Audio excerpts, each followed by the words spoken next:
So Diamond T Ag is the base company of who we distribute for, and Paul's company, Diamond T Ag, has been in business for the last 11 years. What we're going to be talking a lot about today is microbes, recycling, and basically taking advantage of what we already have out there. Taking advantage of what you got from your dad and what your dad got from his. So as we take a look at this, the whole recycling process, there's nothing new about it. There's lots of cool little slides up here, and I'll guarantee you that Paul did not make any of them. But the things that we need, the major things that we're trying to recycle are nitrogen, potassium, carbon, sulfur, and phosphorus.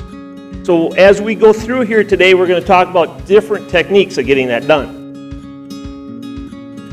So this is our goal. Our goal is to work with our organic matter, increase organic matter, because every time we increase organic matter, we have more nutrients that can exchange, and we have better water holding capacity of the soil. That's not only water coming in through the rain, like we've had this past year, but the ability of that water to feed the crops as we hit drought stages and that type of thing. What we have determined is the best way to do that is to put more structure in the soil. So as you try to bring something different in agronomy, we're trying to also take a look and see where else is there structure in the environment. And I think this is a beautiful example of structure. This is a coral reef. Actually, it's an aquarium where we got a picture of a coral reef. And it gives me, I like visual views, and I really like the next one you're going to see. But the visual view here that I really liked was that in a coral reef, you have lots of areas for the smaller fish to hide. So the smaller fish, or your microbes and your fungi in soil scenario, have an opportunity to get away from the predators, which would be like the nematodes and the protozoa. Going on to a step further, this is the ocean. What do we have, and particularly with my background as a dairy nutritionist, how else does that apply to me? And this is how that applies to me. This is the inside look of the large intestine of a dairy cow. Same exact type of system.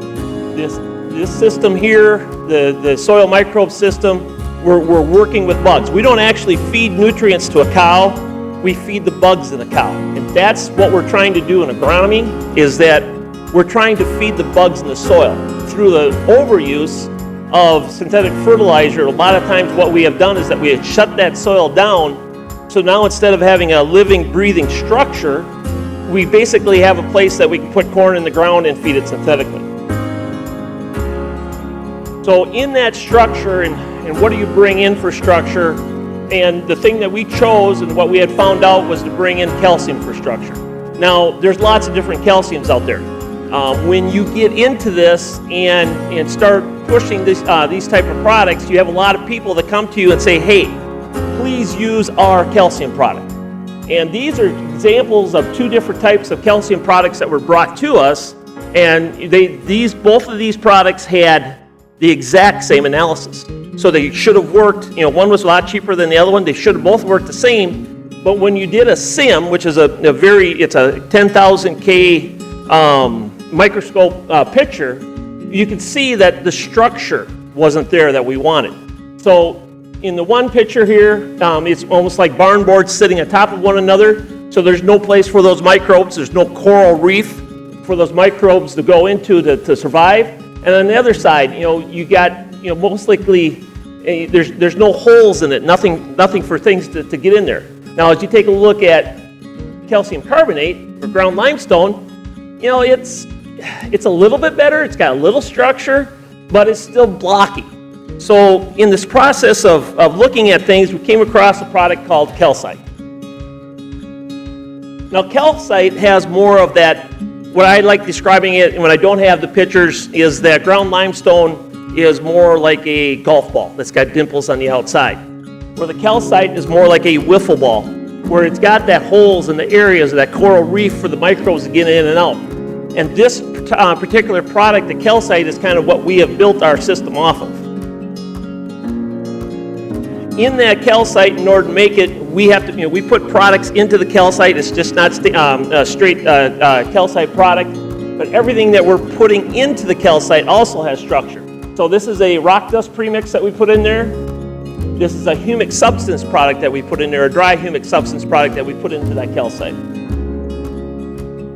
So this is one of our biggest products that we use on the conventional side, and this is a combination of our calcite and the gyp soil calcium product. So this particular product has 5 different types of calcium in it and sulfur, and you can see, with the, we had seen that picture earlier, just the calcite by itself, but adding those other calciums gives us a lot more structure and area for those microbes to survive.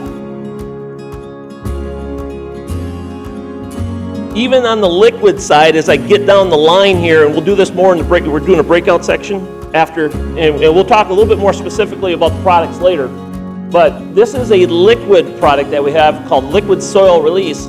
And even when we're talking on the liquid side of products, this is a humic substance product, or humic acid product, we want to have structure in that because we're utilizing this product to hold the bacteria that's in our liquid biological. Again, recycling. We have to get this recycling process started, and then we have to build on it every year. As I said earlier, Paul's been at this for 11 years. I've been hanging around with Paul for 28 years. He's one of my best friends. However, when he first brought this up, I didn't believe it. I could not get it through my analytical mind and how all of this was going to work. So about 8 years ago, I think that's when we discussed that this morning, Nate, is when you started doing it here in Minnesota. I was about 2 years behind that, introducing it to my clients. And it's a system that we have now established that we feel we have a lot of confidence in as we're going down the line here. Oops. Not going to be brought up. So this is a manure study done in South Dakota. It's a 13-year study, and what they were trying to do was compare the application of manure to the side by side with the application of synthetic fertilizer. Now on this screen there's supposed to be a lot of facts, but I'll try to remember them as best as I can. But they started out these were 2 side-by-side studies on 2 different farms where they had the manure where they had the manure applied. The pHs stayed consistent throughout the whole study. And what they determined over a 13 period of time is that they had a 27% increase in soil carbon. They had a nitrogen increase in the soil. And they also, like I said, it's supposed to be up there. And then on the synthetic side, what they had noticed is that in that 13-year time frame, the pHs both dropped a half a point. And the biggest difference, too, was that there was a pretty significant drop on the synthetic side versus the manure on the organic matter. Oh, and here my stuff comes. So the pH stayed the same on the ground that was with the manure. The organic carbon went up 27%. I got it right so far. The total nitrogen went up on the side with the manure, and what this was hog manure, and it was being applied, I believe, was 3,000 to 3,500 gallons per acre. On the synthetic fertilizer side, the pH went down, from that 6.38 to a 5.51, from the 7.6 down to a 6.9. The water stable aggregates, or organic matter, went up with manure, down with the fertilizer. And the electroconductivity, the only kind of negative thing that they had on the manure side was the electroconductivity of the soil went up. And basically what that meant is that we were getting more salt with 13 years continuous manure application than we were with the synthetic fertilizer side. And breaking that down a step further, they were using liquid manure. The salts that they were getting was the highly mineral that these hogs were getting fed. If you're using drier manure, you're not going to have that salting effect. So if you're using a feedlot manure, a turkey manure that's non-composted, you're not. It's going to be less significant than what you would with liquid dairy manure. If you're going to use a compost, then basically it's going to be a wash because we've already overcome that situation. So the next technique that we use is soil sampling. We send everything through Midwest Labs, and there's lots of things on here that we really like, and there's lots of things on here that we might not necessarily agree with. So this is the same sample same types of samples that we've been looking at since the 1950s. All of these things that we feel as though we need to be looking at was developed by ag agents in the 1950s, and the labs have been running this same type of test forever and ever. What we really, some of the big things that we look at here are the pH, the CEC. We'll be talking about that here a little bit later. The base saturations. But one of the things that if you have a conventional agronomist, and quite honestly, even myself, 15 years ago with another company that called themselves biological, but we were basically a synthetic fertilizer company, we would look at the phosphorus on the sheet, the potassiums on this sheet, and make all of our recommendations from them. The frustrating thing is that you could have one farmer that followed that and got no really yield response, and you could have the other farmer that didn't follow it and their yield stayed the same or they went up. So we were trying to figure out how could that happen. We kind of got our first taste of it as, stepping back a little bit. When you look at a manure sample, you have nitrate and nitrite for analysis for nitrogen. But you also have on there total Cadell nitrogen. And that's actually the total nitrogen in the manure. We've always used that number, and we go off of that as far as is it incorporated, you can use this much. If it's not incorporated, you can use that much. So we're really familiar with that total Cadell nitrogen, or I call it TKN. So we got a sample back on soils once, and they gave Paul a TKN number. And Paul called them up and said, well, what's the deal with this? And they said, well, we don't generally run that on soil, but it is a true analysis of the total nitrogen that you have in the soil. So Paul looked at that, and that's, on that first sample, that's 940 parts per million. Okay, and this is also, as you go back, this also, as you look at the organic matter over there, it's a 1.2, 1.3% organic matter. This is what commonly called blow sand. This particular farm is Paul's. They pulled this whole thing out of the top sample. They pulled that out of woods 8 years ago. And they pulled the bottom one out of woods 2 years ago. This farm has never had synthetic fertilizer on it. Paul has always put his living compost or living carbon product on there with compost. And when they plant in sand in Wisconsin, they plant at 20,000 plants per acre. They plant a flex hybrid, so if they get the rain, it'll go, and if they don't, it don't. And so I believe this last year he's averaging like 150, 60 bushel off of it using the compost and the liquid program. Going back to that TKN, which is in this last column, 940 parts per million. In order to get the pounds per acre, there's 1,880 pounds of nitrogen in this sample per acre. So now that's what your dad gave you, and that's what your grandpa gave your dad. So Paul asked the guy at Midwest Labs, well, how do we use that? And he says, well, you can't use that. And Paul goes, why? Tell him, Paul, he can't have something. It's kind of like telling him he can't make that shot at a coyote at 500 yards. He's going to prove you wrong. And going into this, the Midwest Lab guy said, well, we just don't have the biology out there in order to get that done. Well, that's what we're trying to do. We're trying to bring the biology to you, either with our products or with the manure you already have, or the manure that Mike can get to you, and we're trying to bring the structure to hold that biology. The next step after this was, well, if there's nitrogen out there that we can't get a hold of, what else is out there? So Lawrence Mayhew, our science guy, put together a test with Midwest Labs using boiling nitric acid in order to find out what the true mineral levels were in the soil. Again, this is that same low organic matter soil, and they ran this better test to get a more complete look. And let's just pick on phosphorus here for a little bit. On this soil, there's 260 parts per million of phosphorus out there. And if you take that times 2, we really had 520 pounds to the acre of phosphorus to take a look at. We're going to dig into this a little bit deeper. This is a 6-year client from Wisconsin. This soil is probably more typical of what you're going to see around here in the Owatonna area. Just to take a step back, along with being a distributor in southeast Minnesota and northeast Iowa, I also farm. We farm down Lanesboro, Minnesota. We run about 550 acres on 114 identifiable fields. I'll take you a minute to take that in. Or my average field size is about 4 acres. And the point on that is that we run both conventional and organic. So I get a lot of opportunities to look at a lot of different fields, a lot of different samples. This particular sample, heavier soil, more nutrients. So we take a look at this, the PT2.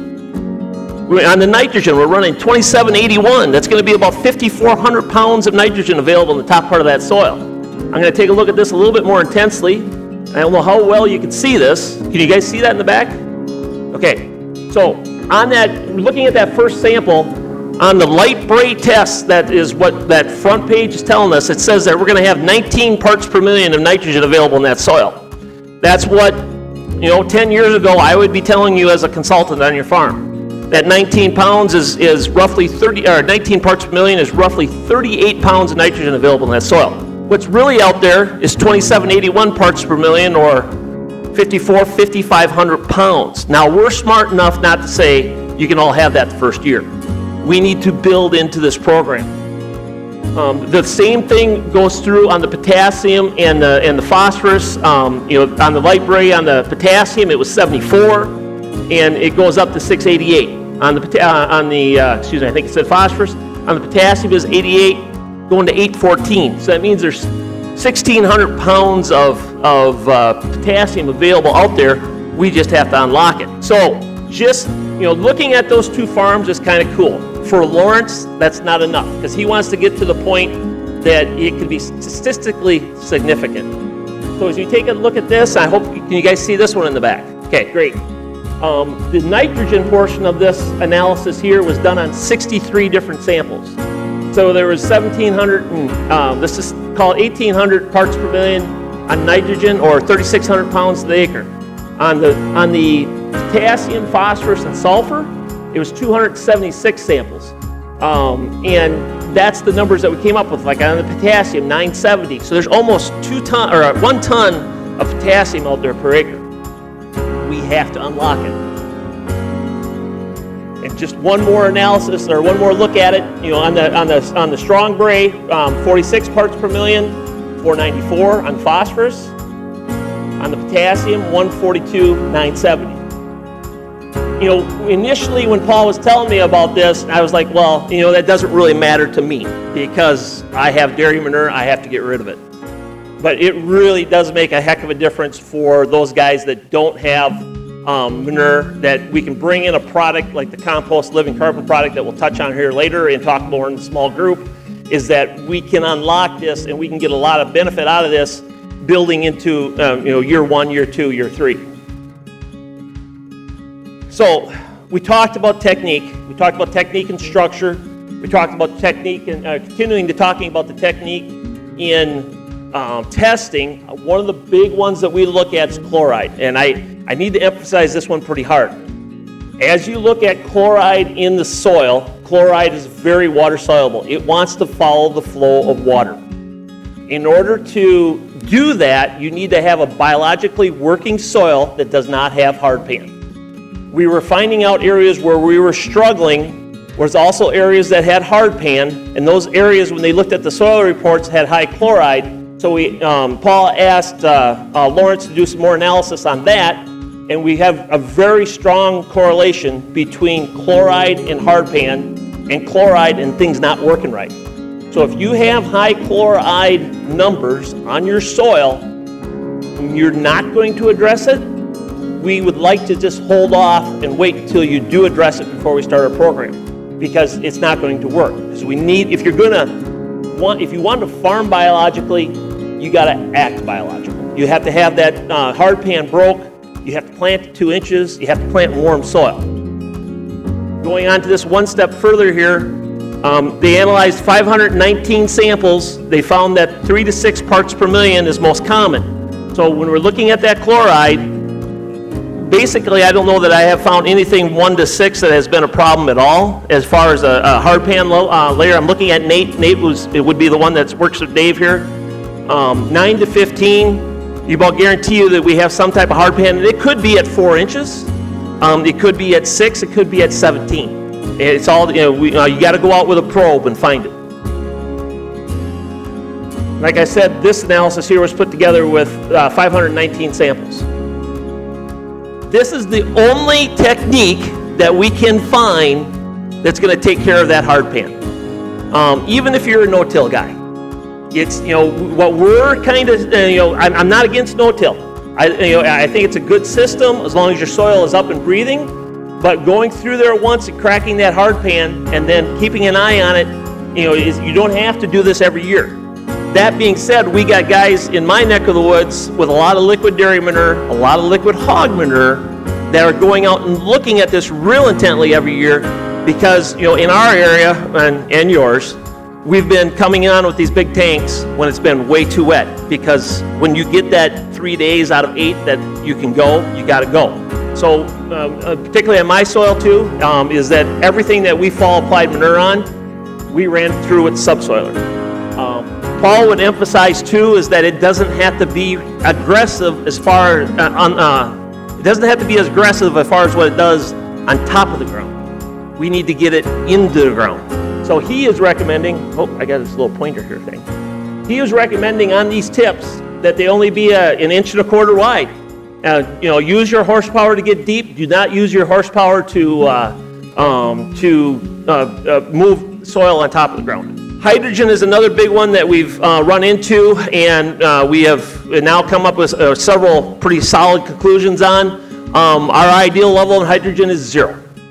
When you're taking a look at hydrogen, it indicates that you have water saturation. The calcium molecules in the soil are fairly large compared to hydrogen. So the hydrogen coilage will generally replace the calcium in the soil profile. What we're finding is that this commonly locks up potassium. So when we're running into soils that have high hydrogen, we really would like to get some plant-safe potassium on the row. The enzyme responsible for moving potassium is aerobic. So again, if it's aerobic, there's water there, it's not going to want to move. So basically, when you have high hydrogen, we usually have a lower calcium level, and then we also have lower oxygen availability. I had mentioned earlier on that test the pH-CEC ratio, and I'm going to try to get the general gist of this pretty quick. Paul doesn't like losing, and this is kind of the way he tells the story. So where he was, frustrated was that he would have soils that were testing 5 in Wisconsin, and they were getting 6 ton to the acre dry alfalfa and 200 bushel corn, which for the areas of Wisconsin he was in, it was really good. You're not supposed to do that on 5 pH. He was in areas in the west, I think it was Colorado, where it's the soil there is real alkaline. And he was trying to really figure out how am I going to work with this high alkaline soil. He was on some farms that were had the pH of 8 or a little bit above, and they were pulling 270 bushel corn. You're not supposed to be able to do that with corn. And then he was running into soil that was a 7 pH, what we since 1950s have looked at as a perfect pH. We don't need to do anything to it. The pH is perfect and ready to go. And he was having failures with the biological products. It seemed like it was almost like the biology wasn't doing anything.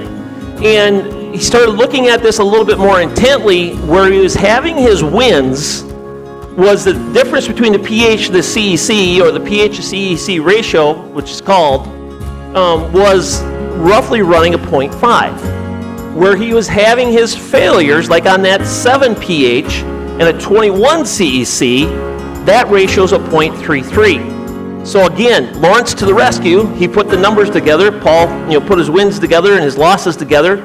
And they came up with the analysis that, agreeing with, on a conventional system, the 6.4 to 7.2 is the best bushels in chemical farming. That has been the belief.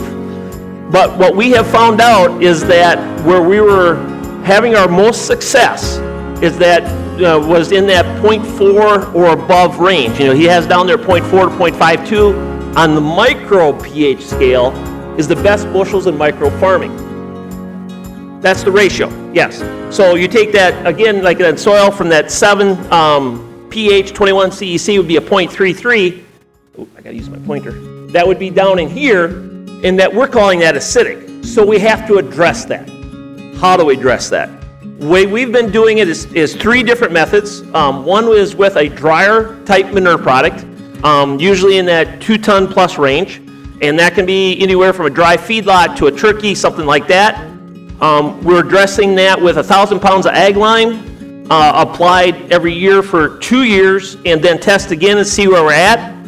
And then the third one is with a cover cropping. And what we're trying to do, particularly with the dry manure and the cover cropping has worked really well, is to develop carbonic acid. Carbonic acid does the conditioning. It gets that soil out of that acidic situation. So those are the 3 things that we have done that. So, as things grow, we've been in this 11 years, made a lot more mistakes 11 years ago than we are currently today. What we found is that we went to this, we were having some great success, but we also had some guys that were in that what we call the negative pH-CEC ratio. But they didn't want to lime, they didn't want to do the cover cropping, there's lots of different reasons for that. They continued to want to use the program, but understood what the ramifications could be, but they were having some success. We found out that if that organic matter is above 4, you can take that scale and kind of throw it out the window. But it has to be a true organic matter above 4. If you're sitting at a 6, and when we go out there and we take a shovel full of, I wanted to say snow, a shovel full of soil and bring it up, and we have corn stalks and bean stubble, and that's been in there 2 or 3 years, that's not a real organic matter. It's not a real living, breathing, working soil. So at that situation, we still have acidity. We have to figure out why we have the acidity. We have to address it, and then we can continue using a micro program. I'm going to beat it in the head. This whole thing is about recycling. It's using what we already have. Some of the products. We saw that first picture of the calcite. It's the wiffle ball structure. This is one of the calcium products that we have. It's called Calcite Turbo S. It's going to be running at 27% calcium and 8% sulfur. So the Calcite Turbo is kind of what started the program. And we use that, and that is the basis of everything else that we're building down the line. Every product that I'm talking about today is going to have an organic version and a conventional version. This is the Calcite Turbo S Organic. Same type of deal, calcite calcium, but we have to use a different sulfur source. We have to bring in elemental sulfur because that's the only one that is plant available and organically approved. So the calcites are the start of what builds our living carbon. We call this the 800-pound gorilla. This is our microbial bomb that we bring out to really get things rolling. Particularly if a guy's not using manure. If you're using manure, you've got a couple different options to bring out. So the living carbon is, like I said, that's our microbial bomb. And that leads into liquefied living carbon. So this is a compost tea extract from the living carbon compost. I have not seen the production of it, but basically what we're doing is taking the living carbon, putting it in a bag, and aerating it in order to get the microbes and the enzymes and everything out of that product, the bacteria. This is used as both a in-the-row starter and as a foliar fed product. When it goes into an in-the-row starter, we put with it, I'll come on to that here a little bit later, it's like 6 slides down. We put in with it a humate structure. We had seen that when we had talked earlier on the slides, is that humate structure that has, that humate product that has structure. Everything we give to you, everything we bring to you is going to have structure into it to hold the bacteria that's in there and to grow that structure in the soil. So on a starter program, it's 3 gallons of this product and a quart of the soil release. In the liquefied liquid carbon, there are 15 major elements. One of those is you can actually see on there is carbon, and that's where your bacteria and fungi hold out. There are 36 trace elements. There are 13 ultra traces, so a grand total, I believe, of 61 different elements in this product. Everything has a code. These are all natural elements. So they're going to be all available to the plant. They're not going to be, a big volume, but they're all going to be in great proportions and excellent plant availability. and all coming from the manure, and that is all based off of a turkey manure compost feedstock. The other liquid product that we have is used as and one of the other liquid products we have is the product called the Gift. It has worm castings in it. It's kind of developed around worm castings, and Paul developed this product to be a foliar to provide that last shot of available minerals. He calls it the Gift 6072. It has 72 different different elements in it, and we want to make sure you're applying this foliar applied when the ground temperature is at least 60 degrees. And the reason for 60 degrees is that the biology in the soil is not fully functioning until you're at consistent 60 degrees. It's usually not a problem because you're usually applying this late June, July, but it's something that we have to throw out there. This is the analysis of that, and that is pretty awesome. We're making a claim of 72, and I think that Lawrence's latest testing is closer to 80, something like that.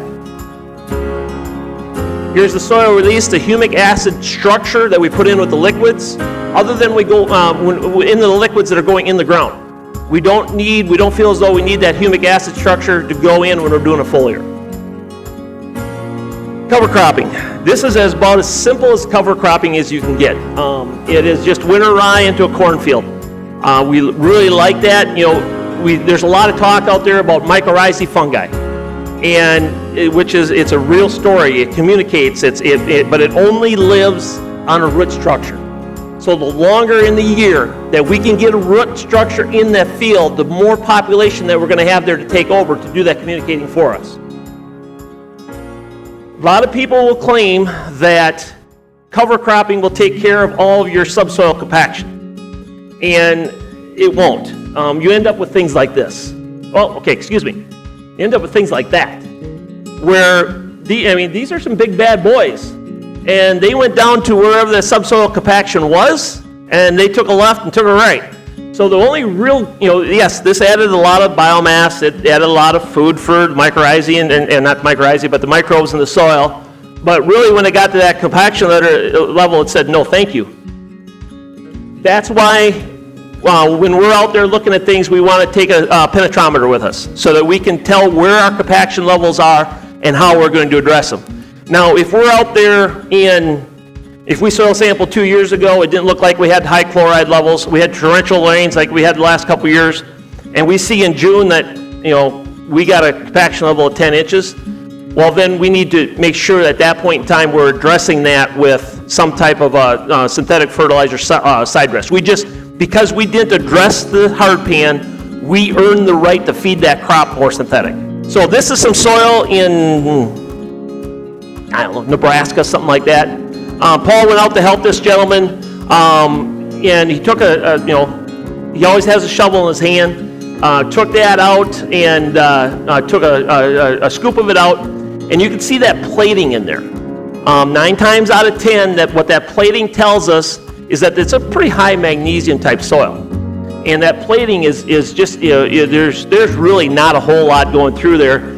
I believe that root from down below there was from a crop that was way previous. It wasn't even in the last 2 years. I forget what the species was. And I got to change this background. But so on this, the 25+% on base saturation magnesium. The pH to CEC ratio that we talked about earlier was under a 0.4. The chloride levels were 26 and above. So that 10 to 15 is a level that we want to make sure we're doing, definitely doing something to hit 25 and above. So we knew we had to fix compaction and address acidity. So he did not have a deep grip subsoil. His compaction level was at 15 inches. He had a deep chisel plow, and he had the ponies to pull it.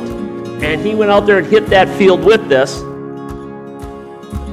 2 years later, that's what the soil structure looks like. Crumbly, and it just really what kind of the desire that we're looking at. It's not black soil, but they don't have black soil down there. So year 1, after the deep tillage, he used 500 pounds of living carbon product, 3.5 ton of dry feedlot manure. Again, that was the product that was providing the carbonic acid in order to fight the acidity. Year 2, he did again the 500 pounds of living carbon, the 3.5 ton of feedlot manure. He then introduced a liquid program. He did 3 gallons of liquid living carbon, a quart to soil release, and 3 gallons of NPK starter. This gentleman was a no-tiller for 11 years. And I don't want to stand up here and say that I'm picking on no-till. We have a different term for it, is that we would like you to see you till when needed. Because there is some points in time where we're going to get to quicker profitability in that soil if we just open it up. So this gentleman was high chloride. He was high NPK input, he was running a consistent 170 to 180 bushel to the acre corn, and he didn't want to till. So it took a year, but in 2016, then he came back in and he did a 19-inch subsoiler, inline subsoiler like the one I showed. And from 16 to 18, his program has been 500 pounds of living carbon, 3 gallons of liquid living carbon, a quart to soil release, and hold, which is structure to hold nitrogen. We can talk about that in a small group. And he reduced his NPK in that 3-year time. He earned the right to use the nutrients on that PT2 test. So he reduced his NPK application by 35%. That particular field that he's in there was averaging 270 bushel to the acre, and he planted a corn silage hybrid because that gentleman is 6'4", and if that was truly a grain hybrid, those ears should be down closer to his waist instead of up by his shoulder. His whole farm averaged 232 bushel to the acre. And this is just, some more pictures of, things that we have found on some of the soils that we're working on. I believe that this is from the heavier soils that we work with. This is a tremendous root structure. I would like to have something in a bottle or a bag or a semi that I can sell to you that's automatically going to give those roots to you. Good biology, good structure, good roots. But to be honest, this is root structures from corn coming out of that first sample with the 1.2 CEC out of the sand. When you're in sand, you'll get tremendous root structure. So it's pretty good for sand, but just full disclosure, that's not what you're going to get in at least right away in good heavy black soil. Soil health tests are real popular. We run them. We generally run them in mid-July to the first part of August, consistently every year. I don't care. You just need to run them the same time every year if you want to try to compare to previous year's sample. I've seen gentlemen come in and they take a soil health test in March. They bring this product in. And they take another soil health test in August. And there's a tremendous difference in that soil health test, but there would have been a tremendous difference in that soil health test if it was a pasture and you had applied nothing, because the ground temperature in March is not 60 degrees. It's more like 45, and it's just warming up. It hasn't gotten going yet. So you got to be careful. Good tests. It tells us a lot about what else. Tells us a lot about what else is out there. Particularly orthophosphate, which we know is we want that at high levels, and we can gain that and grow that. But you got to be careful when these tests are run and how they're presenting them to you. And this is just a really cool picture for a guy that has 200 milk cows at home, and that's just a lot of feed. And this is sugar beets, because Paul is all over. And back to that slide we started with. Paul will always say the truth will prevail. There's a code. We have to figure out how to unlock that code, and we have to figure out how to make use of those nutrients in the ground that the people that are farming this ground before us gave us to use. So that's my presentation. That's my version of Paul's.